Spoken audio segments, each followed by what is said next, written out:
Vamos a iniciar esta mesa redonda de la Cátedra UNESCO Forum, Universidad y Patrimonio Cultural de la Universidad Politécnica de Valencia. Y en primer lugar, le quiero dar mi más cordial bienvenida a nuestros ilustres invitados, que ahora procederé a presentar. Y bueno, muchísimas gracias por estar hoy aquí con nosotros, por acompañarnos en esta cátedra. Es un honor tenerlos hoy aquí y hablar del tema que se va a hablar.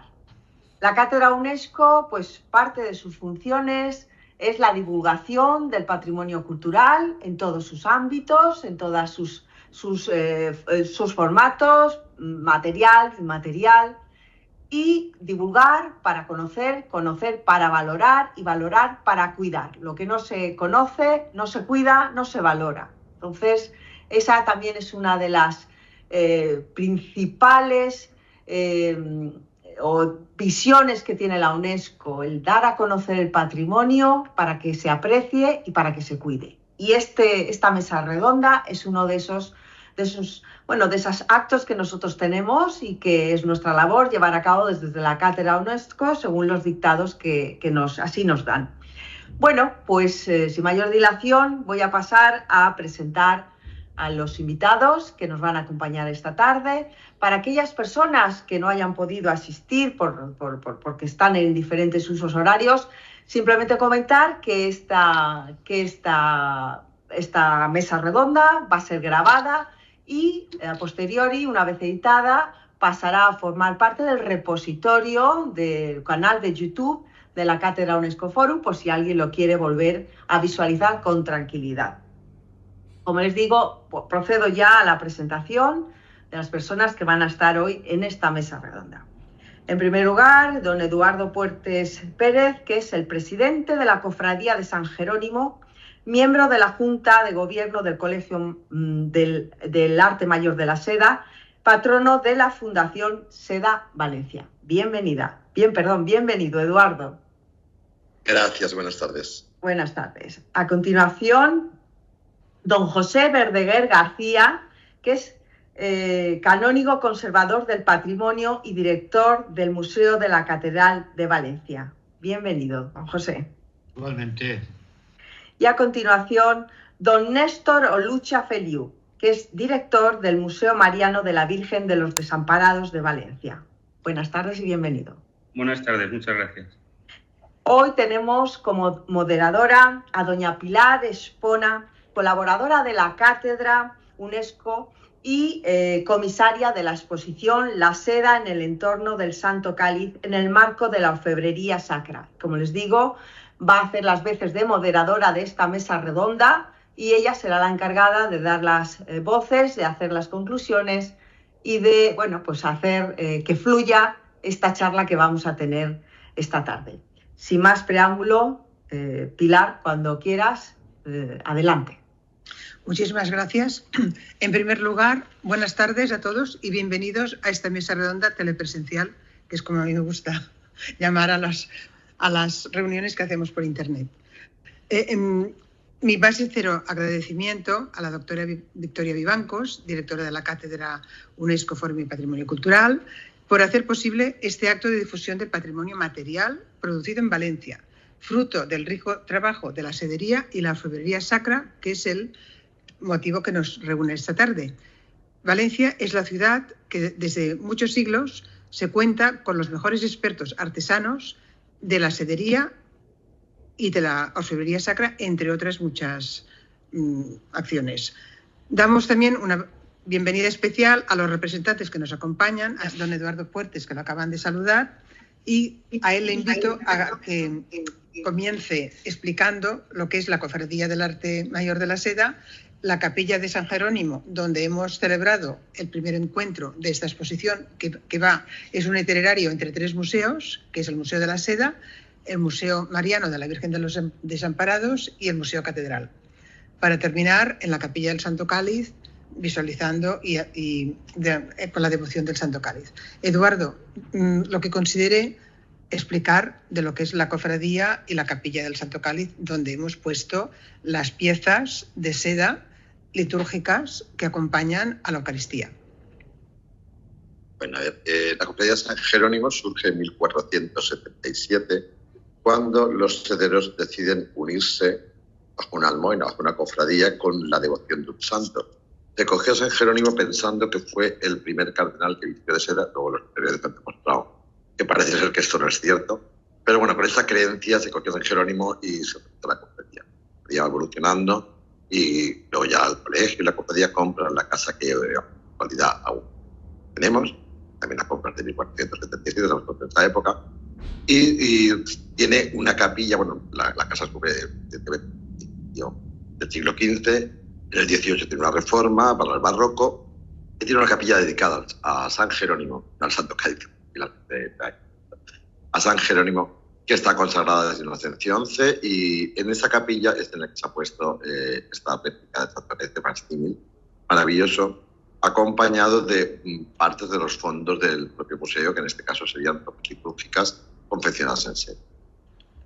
Las piezas son bastante especiales y siempre hay que pensar que estamos hablando de tejiduría, no de bordado. Nos dedicamos más al tejido que al bordado. Entonces nuestras piezas, pues si llevan el escudo, por ejemplo, el terno verde que habéis antes en la presentación, creo, si lleva el escudo no es bordado sino tejido. O sea, se ha hecho un cartonaje, o se hizo en su época un cartonaje específico para poder tejer ese escudo. Es lo difícil realmente en tejeduría.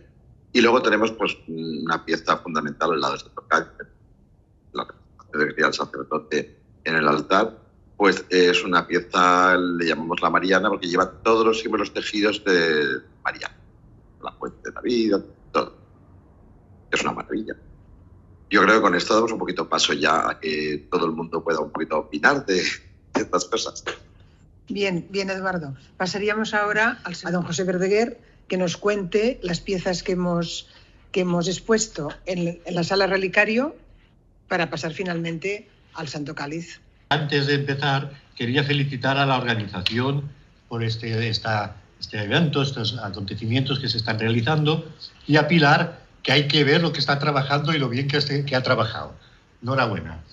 Bueno, nosotros hemos expuesto aquí, no tenemos mucho tejido en la catedral porque quedó muy maltrecho y destruido en el 1936, en la persecución religiosa.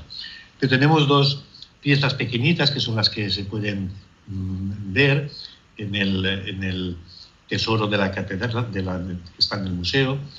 Uno es una bolsa medieval del siglo XIII, quizá de principios del siglo XIV, pues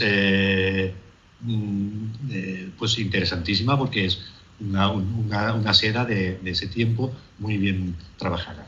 Y luego una arqueta de madera que servía para llevar reliquias y que estaba forrada a su vez por fuera, también es del siglo XIII, estaba forrada con una seda del siglo XIII, que luego se ve que estaba muy maltrecha y en el 16 la sustituyeron por otra seda que es la que conservamos actualmente.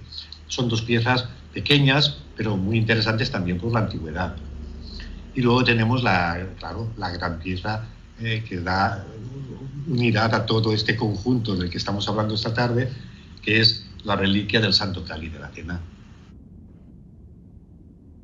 Muy bien, don José. Mientras se incorpora de nuevo Néstor, a mí me gustaría hablar un poco del relicario real y cómo llega a Valencia este conjunto del relicario de la Corona de Aragón. Martín el Humano, cuando es nombrado rey en 1399, solicita el relicario, el cáliz a San Juan de la Peña. En aquel momento estaba el Papa Luna en esta parte de la cristiandad y no creo que tuviera ningún problema en que se lo concedieran rápidamente. Entonces, él se lo llevó al Palacio de la Aljafería a Zaragoza, más tarde se lo llevó a Barcelona, lo tuvo en el Palacio Real, en el Palacio de Bellesguard, y luego el rey Alfonso V el Magnánimo lo trae a Valencia, cuando ya consigue que Margarita de Prades, la segunda esposa del rey Martín el Humano, en la testamentaría la reclama y viene aquí a Valencia al Palacio Real. Y luego, para pagar sus campañas de Nápoles, lo deposita en la catedral. Si me equivoco en algo, por favor, corríjame, don José. Entonces, está expuesto desde el año 1916 a la devoción del público, a la devoción y a y a la visión de todos los visitantes que vayan a la catedral. Y bueno, pues es la pieza que tenemos en Valencia más codiciada de toda la cristiandad. Desde el punto de vista museológico, es un privilegio tener esta pieza única en Valencia, con todo lo que representa de arte, de historia, de transcurso en el tiempo. Es una reliquia que se ha buscado a lo largo de los siglos, que ha generado muchas novelas, mucha literatura, mucha música. Y bueno, pues ahora este año tendremos de octubre a octubre el año jubilar en Valencia, con lo cual creo que ha sido una oportunidad para unir lo que es la Copa de la Cena del Señor, que va en la liturgia religiosa, siempre ha ido pues envuelta de seda. Y luego los reyes de la Corona de Aragón, porque hemos estado investigando también en el archivo de la Corona de Aragón, también cuentan, como antes de formarse el Colegio del Arte Mayor de la Seda, ya los judíos conversos estaban trabajando sedería para los reyes, aparte de las que se importaban, porque el Papa Luna le hacían unas capas impresionantes en Lucca, que están en el Museo Arqueológico, están en el Museo Británico. Entonces, la seda era de máximo esplendor en toda Europa.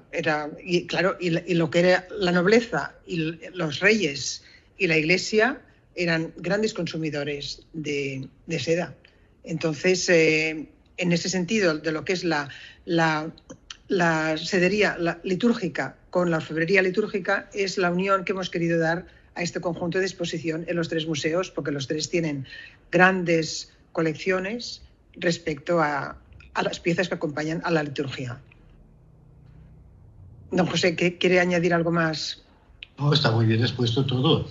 Sí, lo único que distinguir para los que no lo conozcan, que están a lo mejor ahora en streaming en otras partes del mundo, al lado mío de la cabeza hay una imagen del Santo Cáliz, de una fotografía de la imagen real. Que sepan que la reliquia propiamente solo es la parte superior. Esto se sabe, pero no mucho del todo. Esto, más o menos esto. A ver si lo logro enseñar. Esta parte, que es la parte superior del actual conjunto del Santo Cáliz. Es un vaso en forma de bol. Nosotros creemos, honradamente, moralmente, creemos que es auténtico. Nunca podremos decir al 101% que estuvo en la última cena en la mesa y que la tuvo nuestro Señor en sus manos.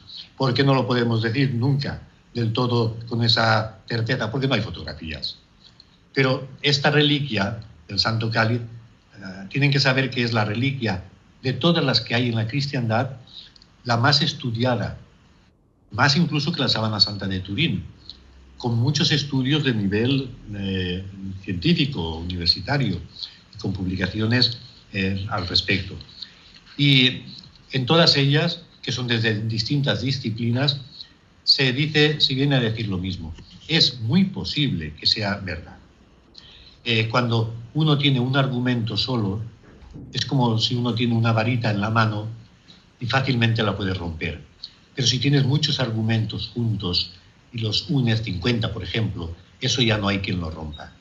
Creemos que, además de que acompaña la tradición unánime, de que nunca ha sido considerada más que no como una pieza de museo, sino como una pieza de veneración, que todo el revestimiento actual, que es de oro, con perlas y piedras preciosas, pues tiene todo un sentido, está perfectamente señalizado con los cánones de belleza medievales, se mantiene, sin embargo, en su pureza como estaba en el siglo I.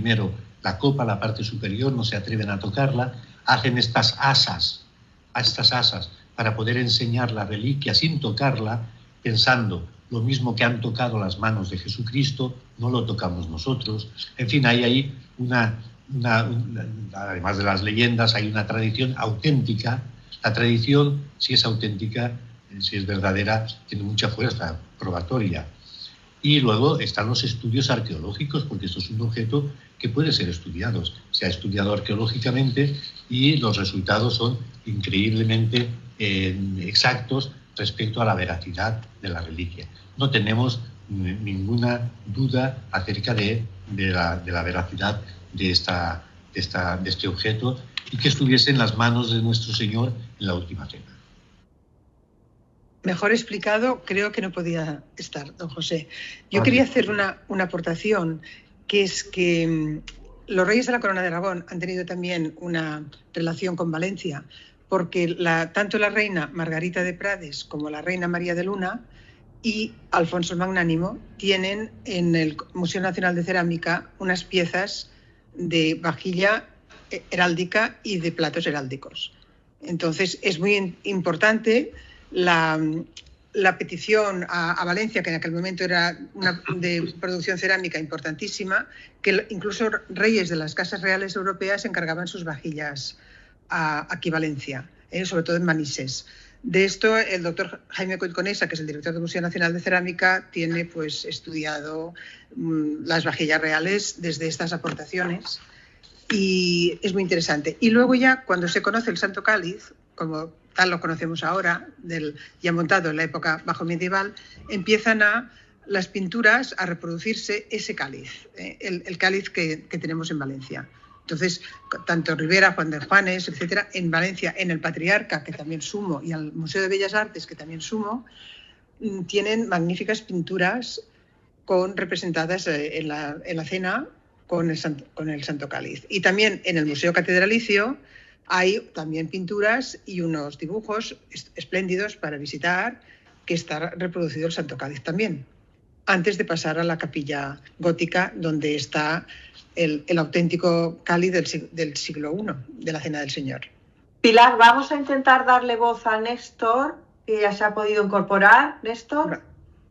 Vale, Néstor, sí. Bueno, he cambiado de ordenador y yo creo que a ver si ahora puedo intervenir y seguir bien la mesa. Porque simplemente, por lo que decía Pilar, aquí en el Museo Mariano, lo que compaginamos también es ese uso de la seda ligado a la Virgen de los Desamparados y a la devoción que tiene, y en este caso, dentro de la ruta de la exposición, que también brillantemente ha comisariado doña Pilar Espona, pues hemos expuesto este cáliz que conservamos en el museo y que está preparado para que tenga un uso litúrgico, porque tiene ese recubrimiento interior con oro fino. Simplemente añadir que lo hemos puesto en una vitrina de forma especial, como han podido ver los diferentes visitantes que han venido en estos últimos días, y nada más. Y un poco compararlo con el que hay en la coveta, que también es otra reproducción del Santo Cáliz, pero está ligada pues a esa reliquia de San Juan Pablo II. Y con todo esto simplemente yo creo que es suficiente. En la Basílica de los Desamparados, porque el Museo Mariano está justo detrás, hay un altar que se llama La Coveta, que está justo detrás del altar de la Virgen, que es una capilla devocional donde está ahora expuesto la réplica del Santo Cáliz con una reliquia de San Juan Pablo II. Entonces, por eso también la hemos incorporado a la exposición para que se visite.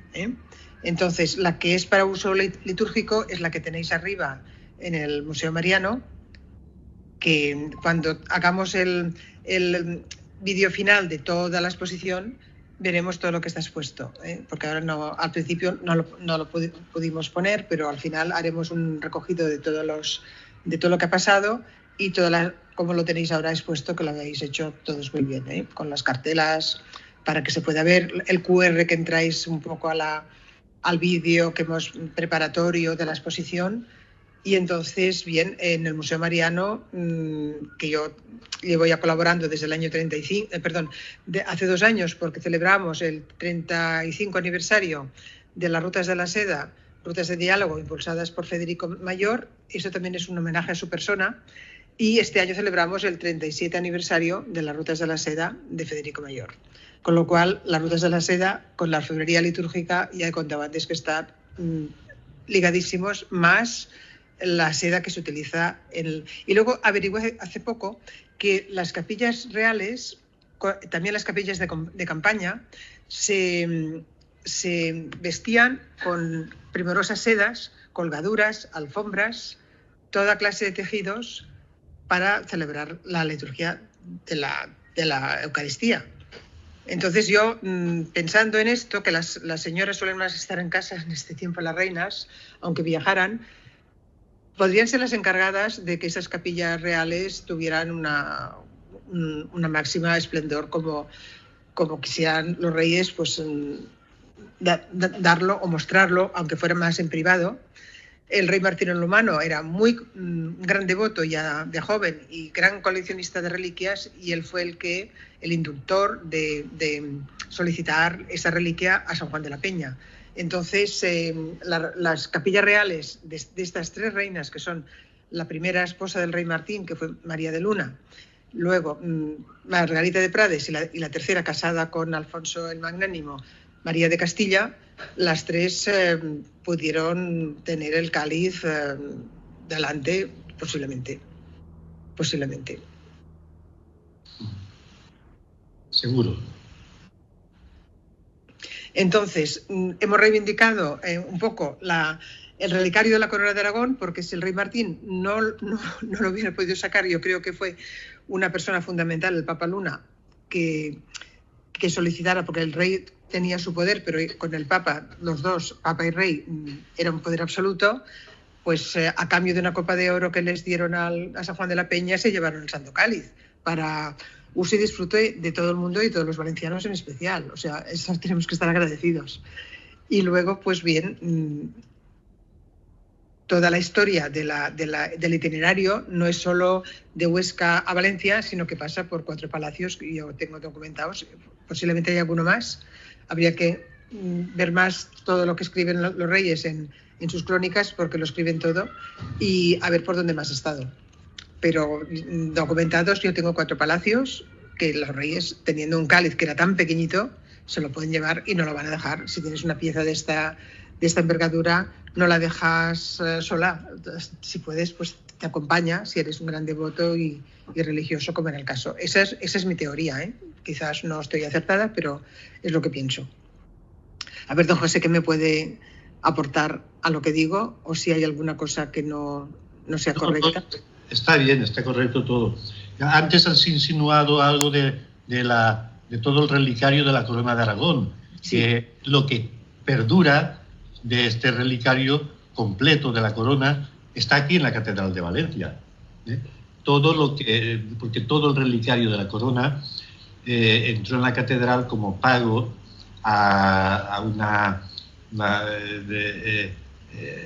ayudas para las campañas del rey Alfonso el Magnánimo, que era un gran rey, un gran legislador, un gran político, pero también un gran guerrero, las campañas de Nápoles y de Sicilia, creo yo también. Y bueno, como pago para un préstamo muy sustancioso, pues la catedral entonces era una catedral rica, de una ciudad muy rica y muy potente, final de toda la ruta de la seda, entre otras muchas cosas. Y entonces deja aquí en la catedral todo su relicario. Se conservó íntegro hasta la Guerra del Francés, que entonces se llevó a Mallorca para salvarlo de la rapiña de los franceses, y los franceses no llegaron a entrar en Mallorca, y allí pues gran parte se perdió, se mandó fundir para sacar moneda. ¿Y quién mandó que se fundiese? El gobierno nuestro, español, para pagar a los soldados. Una barbaridad. A pesar de que la ciudad ofreció el doble del peso en plata, el gobierno no quiso hacer caso de esto. Y ahí se perdió pues, gran parte de las reliquias. Otras no, otras se perdieron los relicarios, pero no las reliquias. Y se han rehecho más pobremente los relicarios. Y otras están íntegras, como el Santo Cáliz, que está íntegro, y otros también están íntegros. Lo que queda, lo que perdura del relicario de la corona de Aragón, nos indica una fuerza, una potencia grande. Porque en este tiempo del que estamos hablando, claro, quien tenía grandes reliquias significaba gran poder, gran capacidad de maniobra, de poder. Y la corona de Aragón pues no quería ser menos que nadie, al contrario, en muchas cosas fue más que nadie. Prueba de ello es pues el mismo Santo Cáliz que tenemos aquí. Fantástica exposición, don José. Y me gustaría que contara también otro itinerario en cuanto a la Guerra Civil Española, que también salió de la catedral para ser escondido, que usted se sabe muy bien este itinerario. Me gustaría que lo plasmara. Sí, bueno, casi in extremis, cuando ya prácticamente estaban a punto de asaltar la catedral, que fue incendiada y saqueada, pues casi a punto pudo sacarse el Santo Cáliz envuelto en periódicos y en medio de la compra de lechugas o de lo que fuese de esa mañana, una señora que estaba en la catedral, que había asistido a los oficios, que todavía se estaban celebrando a puerta cerrada, y pudo salvarse de esta manera. La señora Suay, pues primero lo guardó en su casa, en la calle de Llanas, después, viendo el peligro de que desapareciese, pues se llevó a Carlet, donde se escondió detrás de una pared falsa, y allí permaneció todo el tiempo de la Guerra Civil, hasta que después pues pudo recuperarse, gracias a Dios. Pero además ha tenido otros intentos de rapiña, porque bueno, el régimen, algunos personajes del régimen de Himmler concretamente, pues era muy amante también de grandes reliquias, pensando que el Santo Cáliz o la lanza darían un poder grande a Hitler, pues buscó el Santo Cáliz. Menos mal que lo buscó equivocadamente, porque confundiendo las leyendas griálicas que hablan de que el cáliz, el cáliz estaba en Montsalt, pues, y es verdad que estaba en Montsalt es el monte del Salvador, que es el monte de San Juan de la Peña. Pues pensando que estaba en Montsalt, confundió con Montserrat, y allá que se fue a buscar el Santo Cáliz. Le atendieron muy bien los monjes y supongo que después se reirían mucho, supongo que lo pasarían muy bien. El caso es que no llegó a Valencia, pero sabemos que iba buscando el Santo Cáliz. Eso está escrito en la historia, sí. Sí. Eso está registradísimo. Bien, entonces el Santo Cáliz pudo viajar también con los reyes, incluso a Perpiñán, que es donde estaba el Palacio de los Reyes de Mallorca. Ahí nació Martín el Humano, en Perpiñán. Cuando era el Rosellón, estaba casi en la marca hispánica. Es interesante ver ese recorrido. Entonces, sé que la reina Margarita de Prades estuvo en los últimos años también en su palacio de Perpiñán, porque los dos centros, dijéramos, culturales más importantes eran Perpiñán y Valencia. En cuanto a cultura y en cuanto a comercio, en cuanto a sociedad, eran muy potentes, y entonces tenía los palacios disponibles y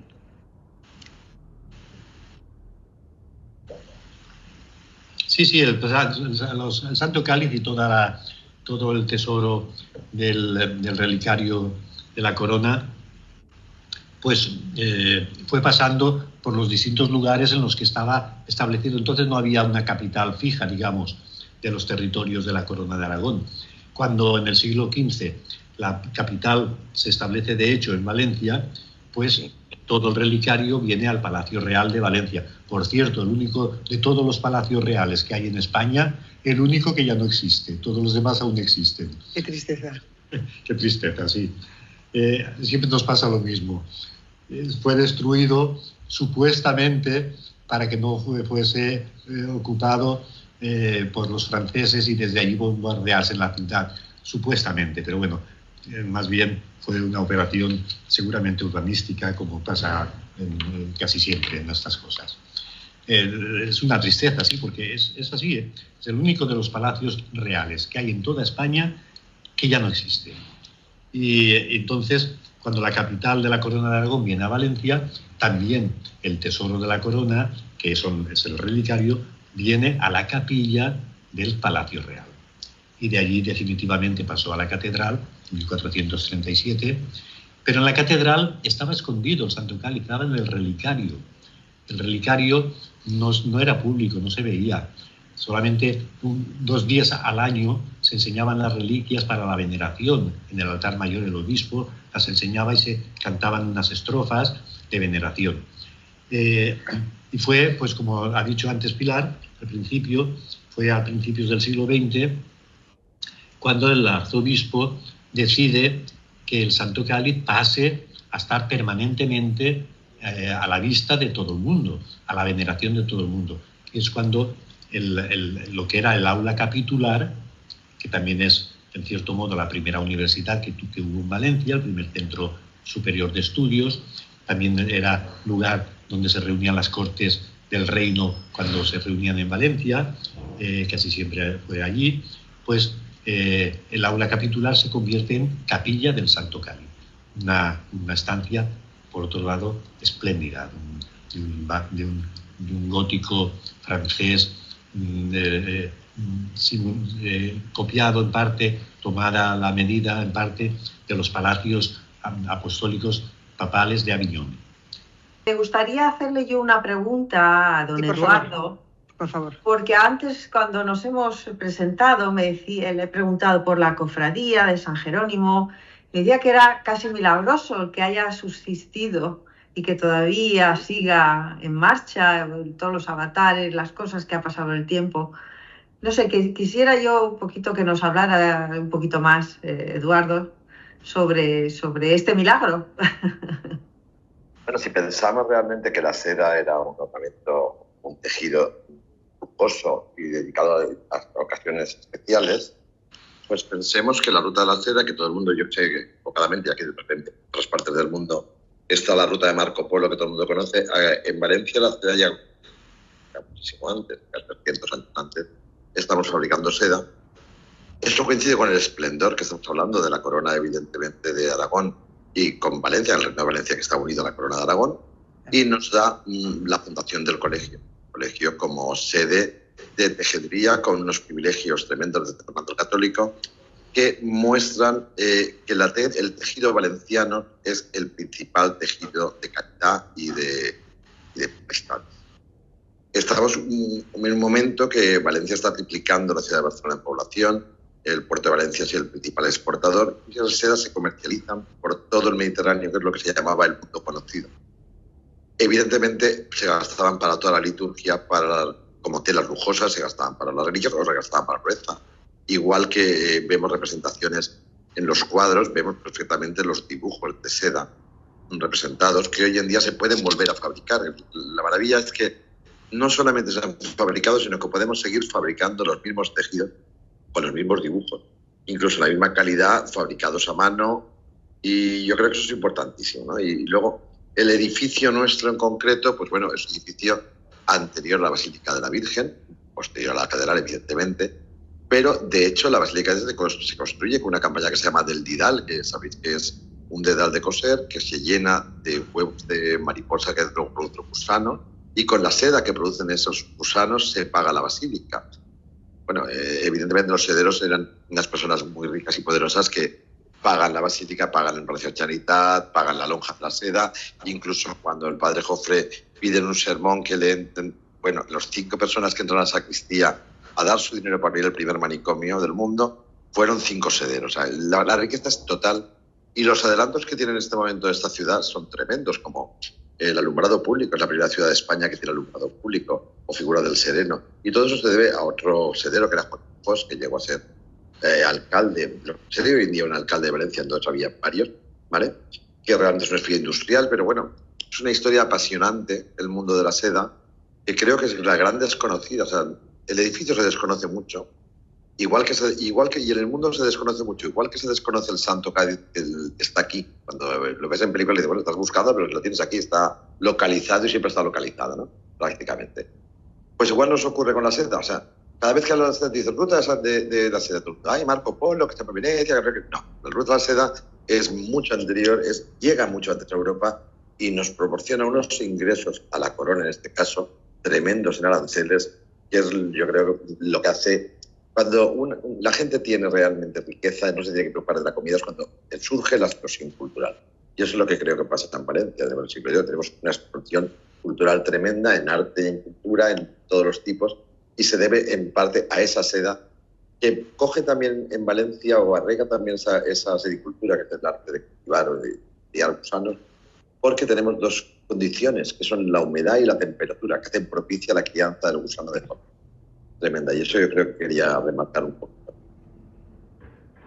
Bueno, en el Colegio del Arte Mayor de la Seda se puede ver desde cómo deshilas el capullo para torcer un hilo, que un hilo creo que tiene 3 o 9 hilos de capullo para torcer y hacer un hilo. De un capullo sale un hilo que mide 1500. 1500 metros, de 1200 a 1500. O sea, ¿vale?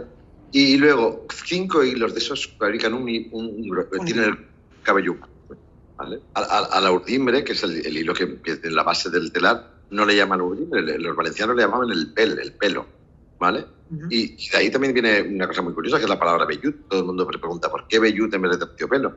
Pues bueno, están construyendo con el pel, que es la urdimbre, un tejido que tiene la suavidad del vello humano, porque le llaman vellut. O sea que realmente es una elaboración laboriosa, es muy difícil, más en aquella época, evidentemente, pero consiguen los tejidos más ricos del mundo. Y de esto, pues lamentablemente se perdió en la catedral, pero sí que tenemos nosotros bastante muestra, o en la iglesia del patriarca también se tiene que ver bastante muestras de los maravillosos tejidos que tenían. Y estaba hablando, Néstor, de mantos bordados. El colegio posee un manto a la Virgen de los Desamparados, evidentemente, descartado y tal, que es de tisú de plata y oro, tejido a espolín, o sea, es decir, un tejido manual, con lazaderas de espolín, con oro, plata fina de fondo y oro fino o entrefino, o sea, porque realmente el tejido más caro que es el tisú, porque todo el fondo es metal. Cuando el metal es noble es cuando estamos enriqueciendo esos tejidos, y esos tejidos las casullas religiosas también tienen, los mantos de la Virgen, y no solamente son los bordados son maravillosos, pero los tejidos son tan más laboriosos que los bordados muchas veces. Y Néstor, que ha estado trabajando en el Patriarca, también ha visto de orfebrería sacra y tejidos de seda. Néstor, por favor. Sí, bueno, lo que es el Colegio del Patriarca, tanto el tema de la orfebrería como lo de las reliquias que antes comentaba don José Verdeguer, que no están expuestas. Allí todavía se conserva ese ejemplo del gran relicario que tiene el colegio, ¿no? Que siempre tradicionalmente solo se debe de abrir o cuando lo diga el rector en formas muy excepcionales, o los viernes después de los oficios, cuando acaba la misa conventual, después de venerar el Cristo que esconde ese gran lienzo de Ribalta. Entonces ese es el momento que dentro de un acto penitencial y dentro del ritual también pertinente con uno de los capellanes, el penitenciero concretamente, es con el que se veneraban las reliquias. Y todo ello también relacionado con la seda que estamos hablando, porque si ustedes han visto ese gran relicario, también está todo forrado, todas esas cajas de mártires que están sobre todo en la parte superior. Y, por ejemplo, la capilla de San Mauro. O si abríamos los armarios de la capilla de San Vicente, que también es un espacio que se guarda también para poner la reliquia de San Vicente, que en momentos muy determinados, también está siempre en relación tanto estas piezas de orfebrería como con la seda, ¿no? Y por lo que me comentaba usted también de la Virgen, sí que yo tengo constancia de que hay ciertos inventarios donde se habla de esos mantos muchas veces de color azul, como se pueden ver todavía en las pinturas estas de las imágenes de Clavario, ¿no? Cómo estaban expuestas, que siempre aparece la seda en relación con la Virgen a partir del momento en el que la Virgen deja de estar acostada y empieza a presentarse de pie para tapar también de alguna manera la espalda, ¿no? De que es una imagen que estaba preparada en origen para que fuera recostada sobre los cuerpos y, en fin, toda la historia que conlleva el origen de la Virgen de los Desamparados, ¿no? Pues también en ese momento es cuando la seda, evidentemente, el colegio y la propia cofradía entran en una relación muy viva con el culto de la Virgen, también supongo yo que por la cercanía que tendría, para tapar la espalda, y es cuando se le pone también las primeras pelucas, ¿no? Porque en un principio tampoco llevaban, que en un principio no eran de pelo y eran de seda. Quiero decir que esa relación con el culto a la Virgen también viene desde prácticamente pues un siglo XVI poco avanzado, ¿no? Muy bien. Pues si alguien quiere añadir algo o Victoria considera que tenemos que abrir un turno de preguntas si alguien quiere intervenir. Nada, para mí ha sido una delicia escucharos. Me preguntan, por el chat me han preguntado, Pilar, si tenéis prevista alguna visita, hacer un recorrido por los 3 museos. No sé si lo habéis pensado. Lo hemos hecho. Desde el día 18 de mayo, que fue el día que inauguramos, que era el Día Internacional de los Museos de la UNESCO, inauguramos la exposición, pero como el colegio va a tener una exposición muy importante que se inaugurará después del, no me acuerdo qué día, pero el 16 de este mes se cierra esta exposición porque se necesita el espacio para otros menesteres. Bueno, la catedral se puede visitar, ahí está el relicario, ahí está la pieza de honor, que es el Santo Cáliz, está el Museo Mariano, que está expuesta la reliquia también de uso eucarístico, para uso eucarístico, y el altar de la Coveta, que también se puede visitar, con lo cual que no esté esa pieza en el Museo de la Seda no es circunstancial, pero si se han hecho visitas, seguimos haciendo, y la última la tenemos prevista para el día 13. Bueno, yo me gustaría, antes de cerrar esta charla, darle por última vez la palabra a los 3 contertulios que están participando en esta mesa redonda para que se puedan despedir y no sé si quieren comentar algo. Bueno, la Catedral de Valencia está dedicada a la Virgen María, porque Jaime I pues, le tenía una especial devoción a la Virgen, y las iglesias más notables pues las dedicaba a la Virgen en el misterio de su Asunción. Pero miren que cada vez más en el mundo es conocida como la Catedral del Santo Cáliz.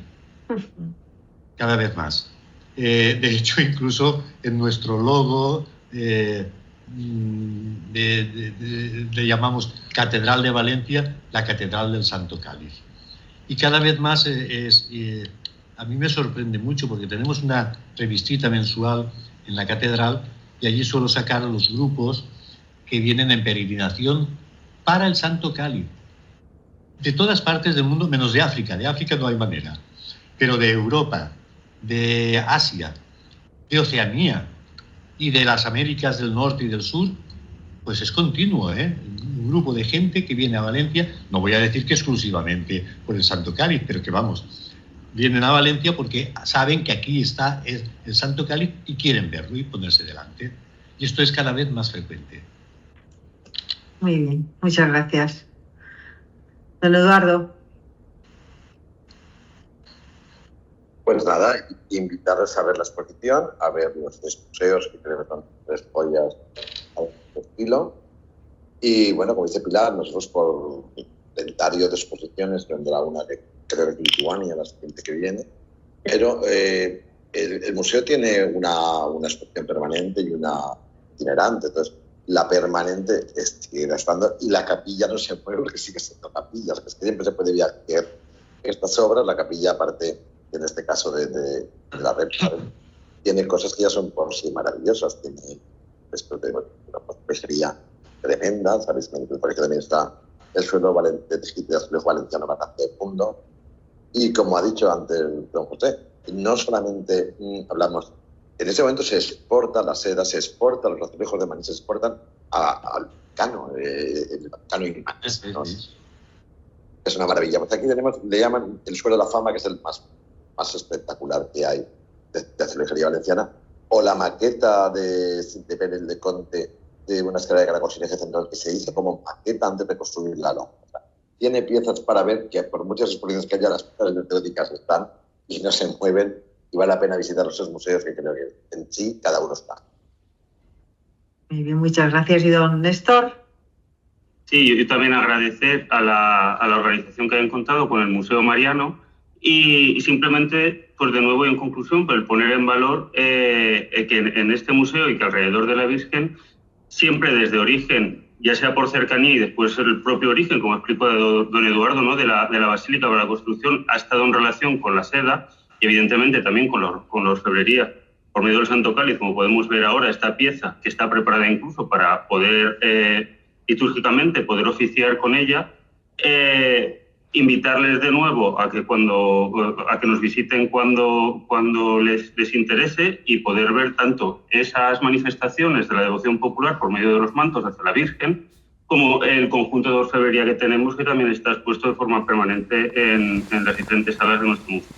Y de nuevo agradecer la cordialidad hacia nosotros y invitarles a que vengan, que siempre son bienvenidos. Muchas gracias. Bueno, quisiera ya casi concluyendo agradecer a doña Pilar Espona su amabilidad, su enorme entusiasmo en hacer que estas cosas tan maravillosas sucedan, de que 4 personas puedan compartir visiones, experiencias, conocimientos, que sin duda y a través del online y a través de la grabación de vídeo van a quedar para la posteridad en la medida de lo posible. Muchísimas gracias a todos. También decir que la semana que viene, el jueves, tenemos el segundo encuentro de cátedras iberoamericanas en patrimonio cultural. Se celebrará en la Llotjetta de Valencia. Están todos ustedes invitados a pasarse, a visitarnos, y yo haré todo lo posible para que los compañeros que vienen de Allende puedan visitar estas magníficas exposiciones y puedan conocer muchísimo mejor nuestro maravilloso y excepcional patrimonio valenciano. Con todo esto, muchas gracias y hasta siempre.